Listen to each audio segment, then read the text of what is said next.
అభిమన్యుడు ఎలా చంపబడ్డాడు అని నిన్ను ఎవరైనా అడిగితే ఏం చెప్తావు?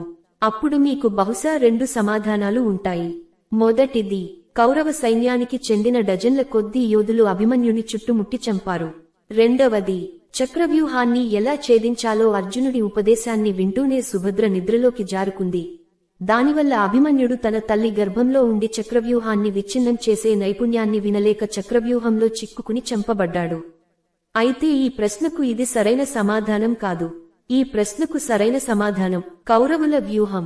అది ఏమిటంటే అర్జునుని ఉద్దేశపూర్వకంగా యుద్ధభూమి నుండి చాలా దూరం తీసుకెళ్లారు.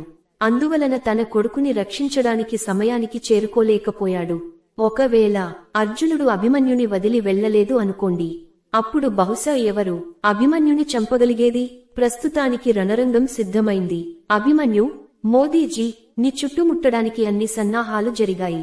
కౌరవ యోధులు అయిన కాంగ్రెస్, ఎస్పీ, బీఎస్పీ, అకాలీదళ్, మమత, లాలు, శివసేన, ఎన్సీపీ, వామపక్షాలు, ఆప్, ఓవైసీ, చైనా మరియు పాకిస్తాన్ ఇంకా జార్జ్ షోరోస్ క్రైస్తవ మిషనరీలు, ముస్లిం సంఘాలు అన్నీ కలిసిపోయి పనిచేస్తున్నాయి.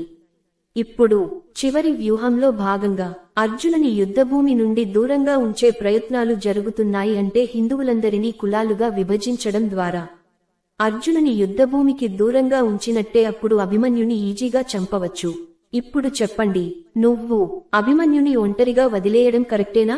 అతని మరణం తర్వాత పశ్చాత్తాపపడండి. ఇది మీకు కావాలా?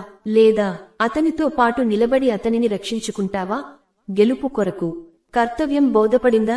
దయచేసి ఈ సందేశాన్ని కనీసం 10 మంది హిందువులకి పంపండి. కొందరు పంపరు, కానీ మీరు ఖచ్చితంగా పంపుతారని నేను నమ్ముతున్నాను. ఇది మన రాబోయే తరాల భవిష్యత్తు ప్రశ్న.